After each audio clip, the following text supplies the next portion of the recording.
one sentence that I try to describe Bridgewater by, and it's meaningful work and meaningful relationships.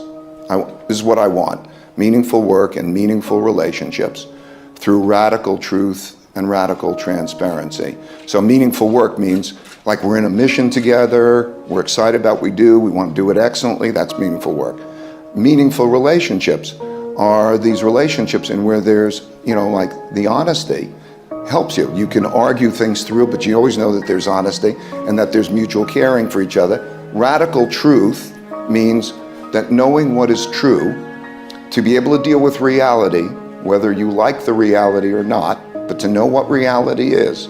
Like, imagine if you had a disease, would you want to know that you had that disease, or would you not want to know? I'd want to know.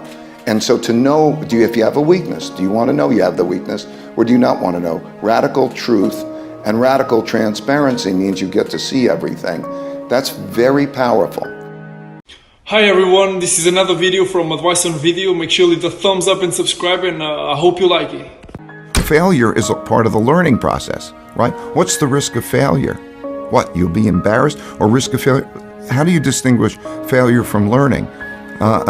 In your whole life, failure implies that it stopped, that the game stops, right? If it's part of you're failing and then you learn, then that learning is part of the moving forward, right? So that is what the process is like. Fail, learn, move forward, and constantly do that because you're cutting edge. You're going where people haven't been before in inventiveness. What happens with meditation, as you know, is it's just a simple exercise that allows you first to clear your head and then brings an equanimity to everything. Everything, it eliminates the stress, it eliminates the emotion. You do it how often?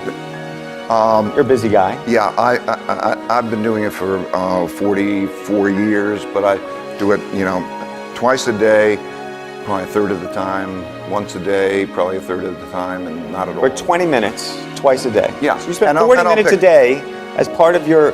Oh, it's such a great investment. I would say that more than any other factor having any effect on my success, it's been meditation. Because the equanimity and also the creativity, because it opens between literally the prefrontal cortex and the amygdala, it opens the two sides of the brains and allows a spontaneity, a creativity, an open-mindedness. And so it's good for not only the health, because you get stress is a terrible thing, but it also is very good in terms of the clarity, and you don't get the emotional hijacking, and it's great for creativity. So it's helped me a lot. It's the biggest gift I can give anyone. I'm 64 years old. Yeah. I don't want to have fears of things of being open. Fears of, in other words, I'm not going to let a fear stand in the way of something that I believe is valuable. Sometimes the high points come from the low points. They're simultaneously, meaning I learn the most when I am making mistakes. And so I know, if I'm making money in the market, it might seem like a high point because you figure, okay, you're making money, but you don't test yourself as much. When you're making a low point and you're in misery, you're saying, how am I doing this wrong? And you're learning a lot, or at least I'm learning a lot. First of all, I have a terrible memory. I'm very unreliable. I'm incredibly forgetful. I need people around who will take care of a lot of things that for me. In other words, I need handlers. And people who are meticulous and organized. And those are those would be the major. I miss, by the way, at any time, I believe that I'm missing a lot. I look at, there's so many things that I'm not seeing.